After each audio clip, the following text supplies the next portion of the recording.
It's a nice day out here, but I'm pretty hungry. Chips. This isn't very good for you. Does anybody got anything healthier around here?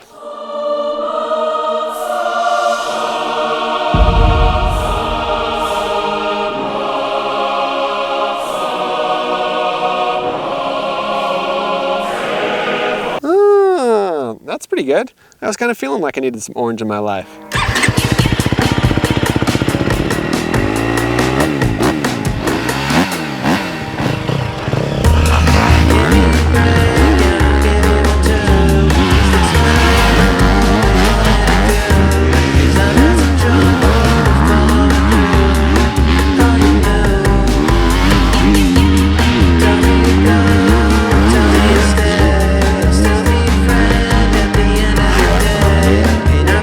It's a good day for orange because we are riding the 2024 KTM 250SXF Factory Edition. This is a preview of what's to come in 2025. I'm Josh Mosiman, and welcome to another MXA video.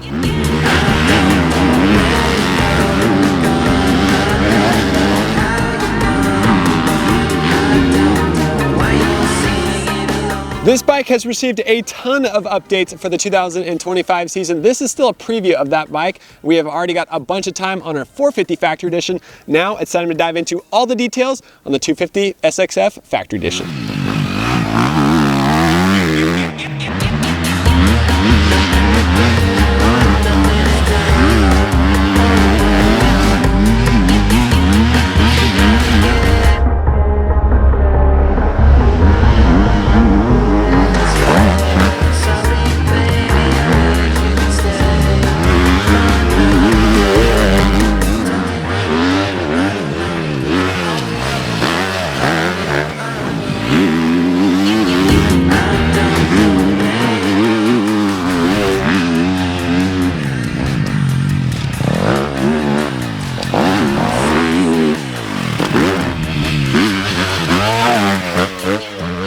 We're riding a private track today. It's in the sand and it's kind of hard to tell if we're going the right way or the wrong way.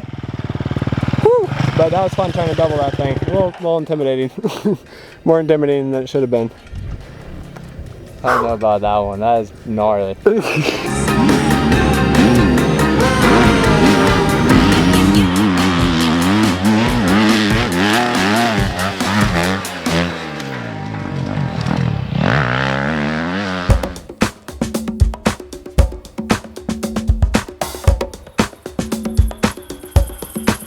The Factory Edition 250 retails for $11,349. That's over $1,000 more than the stock 2024 250F from KTM, but you're getting a lot of upgraded parts on this bike, and the best part is you're getting next year's parts this year. Starting with the biggest updates, the chassis. KTM made this bike more flexible by taking away material, especially right here in the shock tower. This is the most notable change visually on the KTM chassis. The steel frame is known for being a little bit stiff the last couple years. They took away a lot of material right here. Also, the head stays and engine mounts got big holes in them as well to increase flex. But what you don't see is these frame bars right here. Less material, a little bit thinner to increase flex. And these steel plates that were added to the back of the head tube right here and down here below were both made thinner for 2024 and a half to make the bike a little more flexible on the front end. Also, they made huge updates to their linkage. Same geometry as last year of 23 and 24, but much less material down here, as well as the linkage bolt went from a 17 mil to a 15 mil to add more flex on the new chassis. So all these changes to the chassis come as an answer to our requests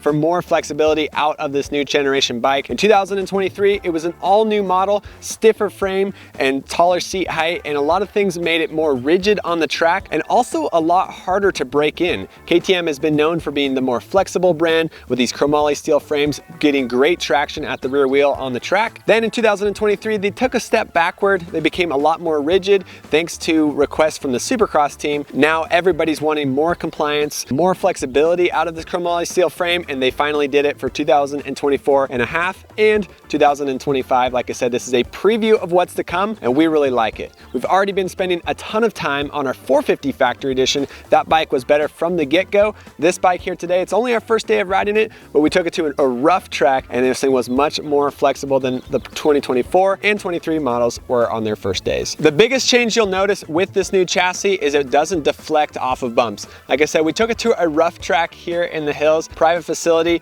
and riding it on the rough track today, I was able to keep the rear wheel on the ground, especially through the bumps, where the 2023 and 24 models would be more likely to hit the bumps and deflect off of them. You'd be getting a lot more of a harsh feel in your hands and less traction at the rear wheel. It's something that would make you a lot more tired and slower on the track. For me here today, I felt a lot more comfortable in this bike. The 250F has always had less break-in time than the 450 and even 350 models. The suspension settings are softer on this bike, which also helps it feel more compliant on the track. But as for the user experience, what was it like to ride this bike today? Much more flexible, much more compliant, but it still has that same 2023 and 24 stability, and overall balance is the same as it was before. So it's kind of taking what we didn't like of the old bike and improving on it by giving it a little more flex, but also keeping that balance that keeps the bike stable and it keeps for a nice feel front to back, not pitching to the front with a real soft fork and not diving and squatting in the rear with a real soft shock. I felt like it was a great balance of suspension here today.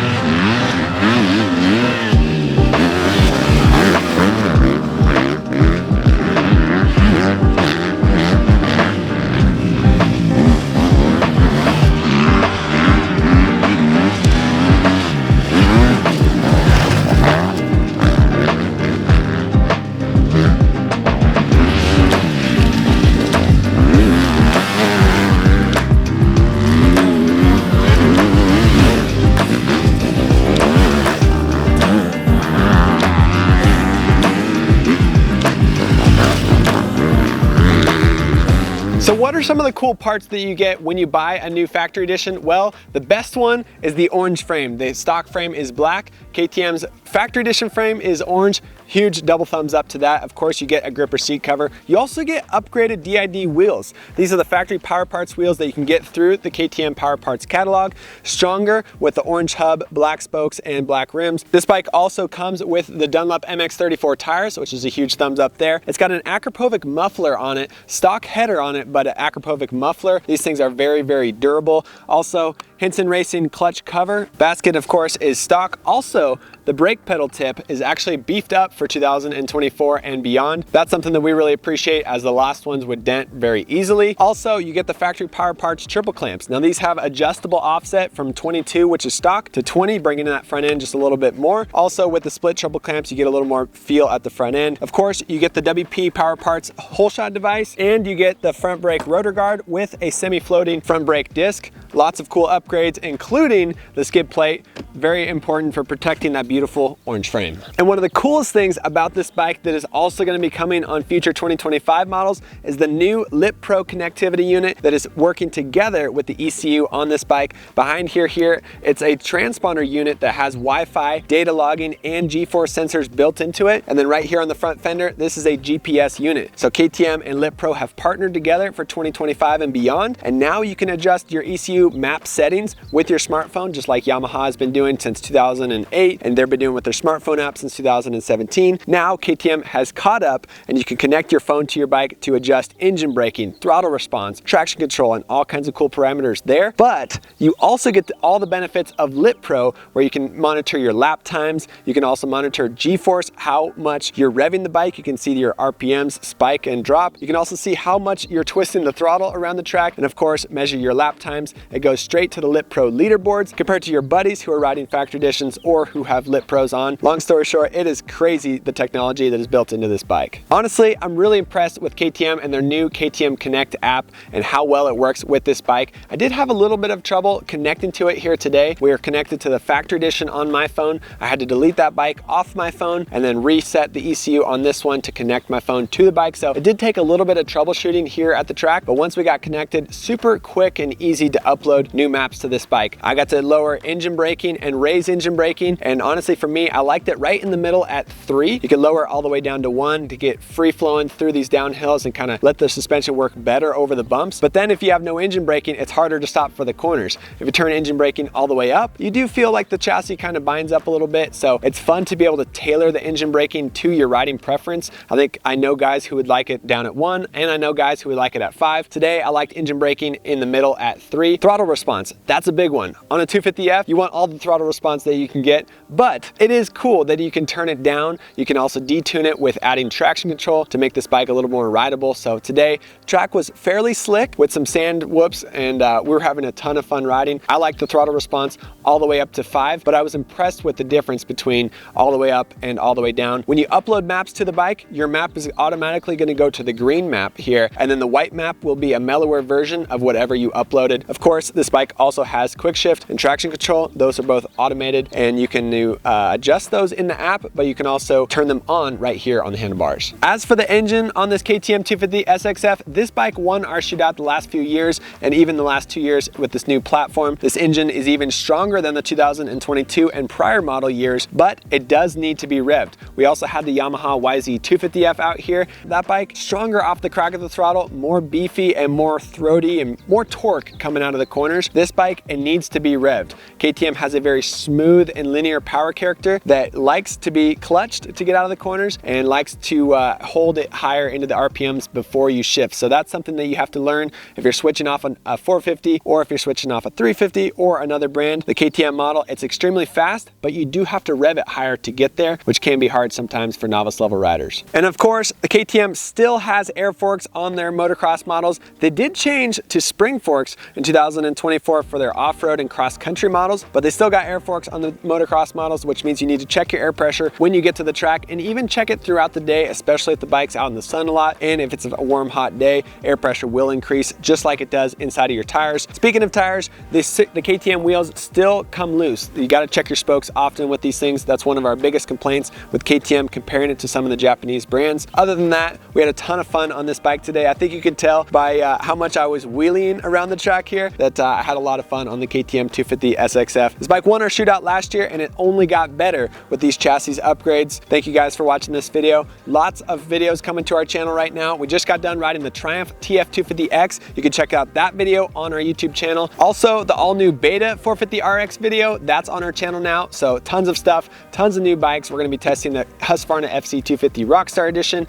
Lots to come. Thank you guys for watching this video. We'll see you in the next one.